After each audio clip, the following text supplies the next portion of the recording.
ጤና ይስጥልን ቤተሰብ እንደምንላችኋል በያላችሁበት አክብሮታዊ ሰላምታዬ እንዲደርሳችሁ ዛሬም እንደ ትላንቱ መልካሙ ሁሉ ለእናንተ እየተመኘሁ ዛሬ ደግሞ አንዳንድ ሐሳብ ይዤ መጥቻለሁ። እንግዲህ በሀገራችን አበባሎች እጅግ በጣም ብዙ ናቸውና እኛ የጊዜና የአበባል ሀብታሞች ነን እንደምታውቁት።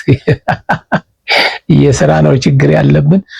ብዙ ጊዜ ቤተሰቦቻችን ሲዳሩ ማልቀስ ወግ ነው ይላሉ። ሰምታችሁ ታውቃላችሁ? ሲዳሩ ማልቀስ ወግ ነው ይላሉ። ክላሽ ያደርጋል። ይመልሱትና የሙሽራ ልቅሶ እግዚአብሔር ደጅ አይደርስም ይላሉ መልሰው። የሙሽራ ልቅሶ እግዚአብሔር ደጅ አይደርስም። ቶኔሽኑን ተረድታችሁታል? ሲዳሩ ማልቀስ ወግ ነው ካሉ በኋላ ስትዳራ አንድ እህት የምታለቅሰው ከደስታ ነው ወይስ ከቤተሰቧ ስለተለየች ደብሯት ነው? ቀጣይ ሌላው ጾታዊ ችግሮች አሳስበዋት ነው? ነፍሷ ተጨንቃ ነው? ቸግሯት ነው? እሺ ታዲያ ሲዳሩ ማልቀስ ወግ ነው ካሉ በኋላ የሙሽራ ልቅሶ እግዚአብሔር ደጅ አይደርስም ይላል። ይሄ ማለት ባላስፈላጊ ህይወት ውስጥ እያለፍክ ሁኔታዎቹ ተበላሽተው ተቸግረ እንቅስቃሴዎቹ እንዳሰብሃቸው አልሄድ ብለው ስታለቅስ እግዚአብሔር ደጅ ደርሳል ነው ቶኔሽኑ። የሙሽራ ልቅሶ እግዚአብሔር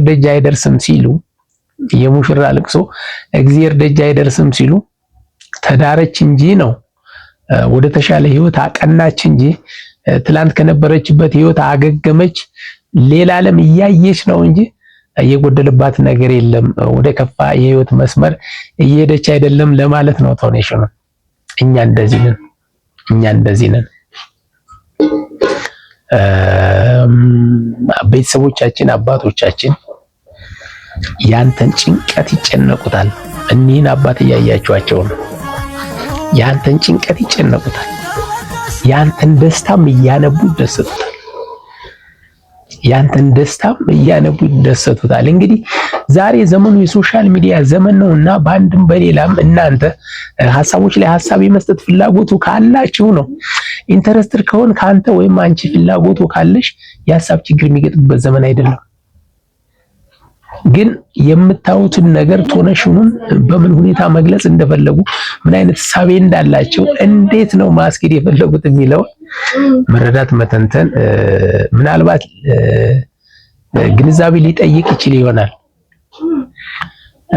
ዞሮ ወደ ዋናው ሐሳቤ ስመለስ፣ ወደ ሜን ፖይንቱ ስመለስ፣ ወደ ሴንትራል አይዲያው ስመለስ ሲዳሩ ማልቀስ ወግ ነው ይሉህና የሙሽራ ልቅሶ እግዚአብሔር ደጅ አይደርስም ካሉ አንተ ቁጭ ብለህ በነገሮች ራስን የምታሰቃይ 24/7 ነፍስን የምታስጨንቅ ከሆነ ልክ አይደለምና ወደ ሶሻል ሚዲያ ሐሳብህን ስሜት በሚፈቅደው መልኩ ሐሳብን አካፍል፣ ነገን አስተካክል። የሐሳብ ችግር ብዙ ጊዜ ይከሰታል ሶሻል ሚዲያ ላይ። ምን ይዤ ልቅረብ? ምን ሐሳብ ምናልባት ቫይራል ሊሆን ይችላል፣ ምን ሐሳብ ይዤ መጣ ውጤታማ ሊሆን ይችላል የሚል ነገር በተደጋጋሚ ስለሚነሳ ነው። በጣም መጨነቅ አያስፈልግም።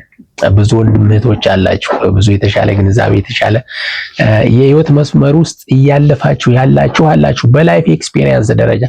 ስለዚህ አትጨናነቁ። አበባሎችን ቶኔሽኑን እኔ ገርሞኝ ነው ይሄን ቪዲዮ ሳይ ስንቶቻችንን ያስተምራል፣ ስንቶቻችን የተሻለ ግንዛቤ እንዲኖረን ያግዘናል በሚል እሳቤ ነው የመጣሁትና ሲዳሩ ማልቀስ ወግ ነው፣ የሙሽራ ልቅሶ እግዚአብሔር ደጅ አይደርስም። መልካሙን ሁሉ ተመኘው። ጤና ይስጥልን።